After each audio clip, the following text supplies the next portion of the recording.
যদি এটা নিরামিষভাবে বানিয়েছো তাহলে কিন্তু আমি একদমই খাবো না। এই চিন্তা করছো কেন? ফ্রিজে অল্প চিংড়ি মাছ আছে, চিংড়ি মাছ দিয়ে সুন্দর করে বানিয়ে দেবো। আর আজকে এত সুন্দর করে থোরটাকে বানাবো না, নিরামিষের দিনে ডাল দিয়ে খেতে এত ভালো লাগবে। ওকে বেশ অনেক দিন থেকেই বলেছিলাম বাজারে ভালো থোর পেলে থোর এনে তো। তো আজকে থোর এনেছে, গরমে থোর খেতে যে কী ভালো লাগে। থোরের খোসা ছাড়িয়ে আঁশগুলোকে বাদ দিয়ে চৌকো চৌকো করে কেটে লবণ দিয়ে সেদ্ধ করতে বসিয়ে দিয়েছি, সাথে কিন্তু চৌকো করে আলুও নিয়েছি। মাদেরকে দেখেছি না সরু সরুভাবে থোর কেটে রান্না করতে। সর্ষের তেলে কিন্তু মাছগুলোকে ভেজে নেব, সাথে আলুও কিন্তু লবণ দিয়ে ভেজে নিয়েছি, সাথে চিনেবাদামও একটু ভেজে তুলে রেখেছি। কড়াইতে তেজপাতা, শুকনো লঙ্কা, জিরে, গোটা গরম মশলা দিয়ে ভাজা মাছ আর আলুটাকে দিয়ে নারকেল কোড়ানো দিয়েছি। নারকেলটা বাদামি হতে একটা পেস্ট বানাচ্ছি, জিরে, ধনে, হলুদ পেস্টটাকে দিয়ে দেবো। এদিকে কিন্তু থোরটা সুন্দর সেদ্ধ হয়ে গেছে। মশলার সাথে কিন্তু আদা বাটা অ্যাড করেছি, আদার গন্ধ চলে গেলে কিন্তু থোরটাকে দিয়ে সামান্য চিনি দিয়েছি।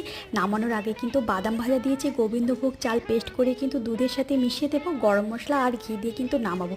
দারুণ সুন্দর